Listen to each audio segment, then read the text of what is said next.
Divine Intimacy number 97, the Spirit of Mortification. Presence of God. I come back to your feet, O crucified Jesus, desirous of understanding more thoroughly the spirit of mortification. Meditation 1. The spirit of mortification has more than a purely physical aspect of mortification. It also includes renunciation of the ego, the will, and the understanding. Just as in our body and in our senses we have unruly tendencies toward the enjoyment of material things, so also in our ego there are inordinate tendencies toward self-assertion. Love of self and complacency in our own excellence are often so great that even unconsciously we tend to make self the center of the universe. The spirit of mortification is really complete when, above all, we seek to mortify self-love in all its many manifestations. The Pharisee who fasted on the appointed days, but whose heart was so puffed up with pride that his prayer amounted to nothing more than praise of himself and scorn of his neighbor, did not have the spirit of mortification, and hence was not justified before God. There is little value in imposing corporal mortifications on ourselves if we then refuse to yield our opinion in order to accommodate ourselves to others, if we cannot be reconciled with our enemies, or bear an injury in a cutting word with calmness, or hold back a sharp answer. Why, asked St. Teresa of Jesus, do we shrink from interior mortification of our ego, our will, and judgment, since this is the means by which every other kind of mortification may become much more meritorious and perfect, and may be practiced with greater tranquility and ease? Way 12. As long as mortification does not strike at our pride, it remains at the halfway mark and never reaches its goal. Meditation 2. The true spirit of mortification embraces in the first place all the occasions for physical and moral suffering permitted by divine providence. The sufferings attendant on illness or fatigue, the efforts required by the performance of our duties or by a life of intense labor, the privations imposed by the state of poverty, all are excellent physical penances. If we sincerely desire to be guided by divine providence in everything, we will not try to avoid them or even to lighten them, but will accept wholeheartedly whatever God offers us. It would be absurd to refuse a single one of those providential opportunities for suffering, and to look for voluntary mortifications of our own choice. Likewise, it would be foolish for those in religious life to omit the least exercise imposed by the rule in order to do a penance of their own choosing. It is exactly the same in the moral order.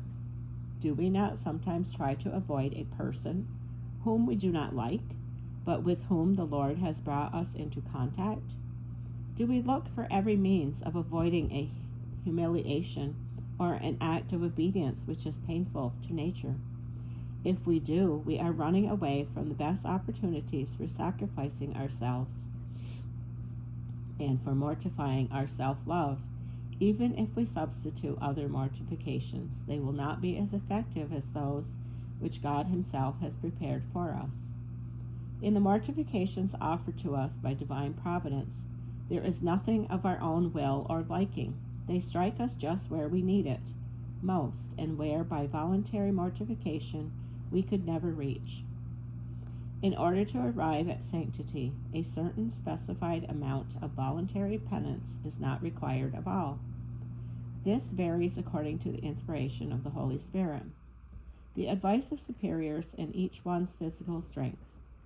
All, however, must have that truly deep spirit of mortification, which can embrace with generosity every opportunity for renunciation prepared or permitted by God. Colloquy. O Lord, you have sought for adorers in spirit and in truth. Preserve me, I beg you, from the Pharisaic spirit against which you fought while on earth, and which is so opposed to you, who are infinite truth and simplicity. Grant that while mortifying my body, I may mortify my pride even more, or better mortify it yourself.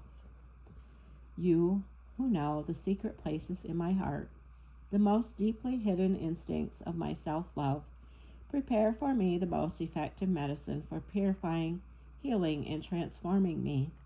You alone know where this most harmful microbe nests. You alone can destroy it. But how often, alas, in the varying circumstances of my life, I have not recognized your hand, your work, and I have tried in so many ways to escape the physical and moral sufferings, the mortifications, humiliations, and difficulties which you yourself had prepared for me.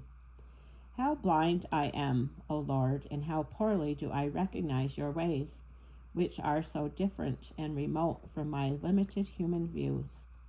Give me, O God, that supernatural sight which can judge events in your light, and which can penetrate the true meaning of the sufferings which you place in my path. Intensify this light in proportion to the obstacles you prepare for me to strike my ego, my pride, my opinions, my rights, because it is then, above all, that I am terribly blind and groping in the dark. I reject the medicine you offer.